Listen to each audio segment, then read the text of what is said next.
Hello there. I get this question all the time, both from my students in my classes and on YouTube. What is the difference between can and could? Well, in this lesson, I will teach you the three main differences between these modal verbs, and I'll show you how to use them correctly without making mistakes. As always, there is a quiz at the end of the video to test your understanding.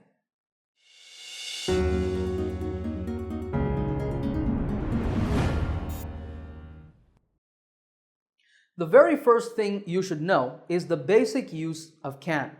This verb is used to show ability. Here are some examples. I can play the guitar. He can lift heavy weights. She can beat anyone at chess. So all of these express ability. What about could then? Well, could is just the past tense of can. I can say, I could play the guitar when I was in school. That means I had the ability in the past, but now I can't play the guitar because it's been a long time and I'm out of practice. Here are a couple more examples. He could lift heavy weights until he had the accident. She could beat anyone at chess in her prime. In her prime means in her best years, maybe when she was younger and was playing competitively. So in these sentences, can shows present ability and could shows past ability. This is the first difference between the two verbs. The second difference is when we want to talk about possibility. To talk about what is possible, we normally use could and not can. Now imagine that you and me were both waiting for a train at a train station. It's time for the train to arrive, but we don't see it. So I might say, the train could be late. So I'm making a guess about the current or the present situation, saying what is possible. Here's another one. If you don't study, you could fail the exam. Are you sure to fail the exam? No, you could pass, but I'm saying that it's possible that if you don't study, you will fail. Notice that this sentence talks about future possibility. But I have a question. We just talked about present and future possibility. Can we talk about past possibility? Yes, we can. Here's an example. Robert could have gotten the job if he had gone to the interview. So what do we understand from that? Well, there was a job interview.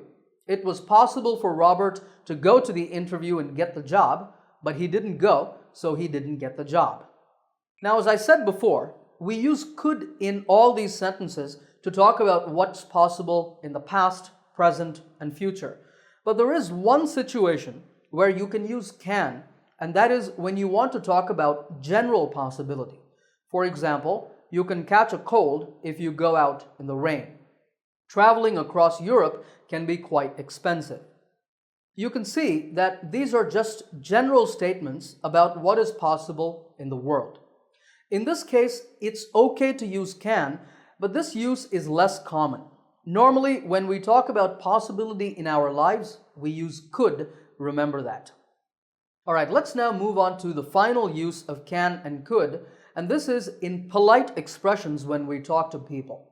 There are four situations that you need to know about. The first is making suggestions. For this purpose, we use could. Here are some examples. We could try that new Italian restaurant tonight.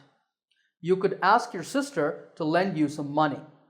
In the first sentence, I'm making a suggestion about where we can have dinner. In the second, I'm suggesting that if you need money, why don't you ask your sister?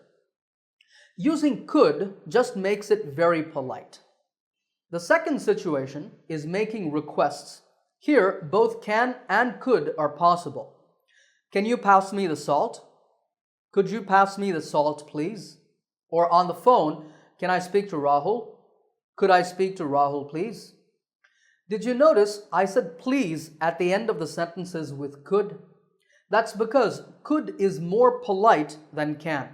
So if you are in a formal situation, like you're talking to your boss or other superior and you want to be very polite, use could. If you're with friends or family, then can is fine. Our next function is making offers. Can I get you something to drink? Could I get you something to drink, sir? Can I help you with that? Could I help you with that, madam? Again, notice the extra politeness with could. Finally, the last conversational situation is when we want to ask for permission.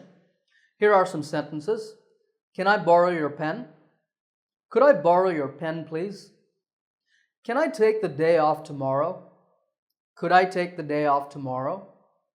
If you're very friendly with your boss at work, you would use can, but if your boss is very strict, then you would use could.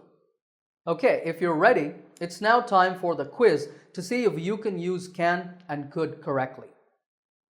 On the screen, there are 8 sentences. In each one, I want you to fill in the gap with can or could. Stop the video, think about your answers, then play the video again and check. Okay, here are the answers. How many did you get right? Let me know in the comments section below. If you have any questions about these, you can ask me in the comments as well. If you like this lesson, give it a thumbs up by hitting the like button. If you're new to my channel, make sure to subscribe by clicking the subscribe button to get my latest lessons right here on YouTube. Happy learning, and I will see you in another lesson soon.